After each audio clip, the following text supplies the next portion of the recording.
Tank to a 3-ton scout car in the front there, Daimler Dingo, whizzing round in the sandy colour there. An absolute superb design, engine in the back, straight 6 petrol engine, 2 guys in the front, about an inch of armour plate to stop a bullet in the front there, and off you went and found the enemy.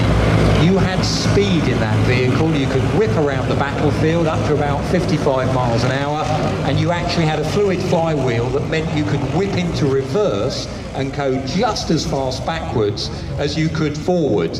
They gave it a turret with a 30 caliber Browning machine gun in as well, and that was in service to the British Army till after the First Gulf War. Again, came out of service because it had a petrol engine in the back, and the British Army decided to go for diesel.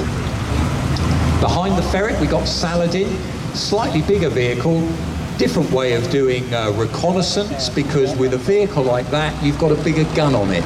That's a low pressure 76mm gun, and the idea there is that you can wake the enemy up a little bit with your presence, as well as just by using a vehicle for stealth. They're very, very effective vehicle, and again another one of those vehicles where it's got a bow-shaped hull, so if when it goes 2 vehicles behind, we're looking at a Scorpion, this CVRT family, and behind that aluminium, nice and light.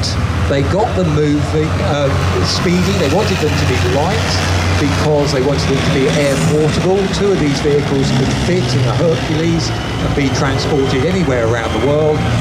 76mm low pressure gun on it. The gun behind on the Scimitar is a 30mm Raden cannon. Started life trying to be an anti-aircraft weapon, and they ended up realising it got a greater anti-armour capability.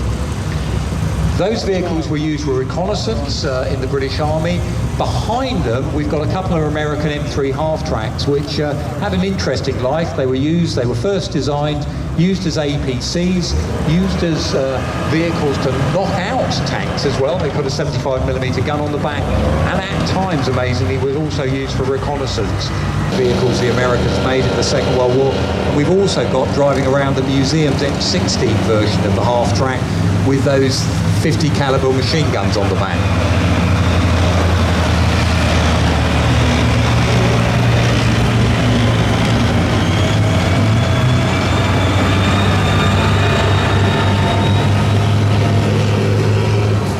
Driving around just in front, you may be able to pick it out, in front of the Dingo, another one of these vehicles that was used for scouting, made it shorter, put the engine in the back, but what they were doing again is using tried and tested components, and that was used as a reconnaissance vehicle. Again, tracked, always the argument, do you use wheels or tracks for reconnaissance? Tracks can go to more places than wheels can get to, but tend to be noisier, and there's often a debate in military circles, should you have one of each? At one time, when the British Army had the Scorpion in service, we also at the same time had the Fox wheeled reconnaissance vehicle. So an impressive display there of lighter weight, some armoured, some not vehicles driving around. You may pick up, there's a Kubelwagen amongst them. That's a privately owned vehicle that's here today. Kubelwagen, very different type of vehicle, of course. It was Hitler's mate. He designed the car, the VW People's Car. As war was looming, he was asked by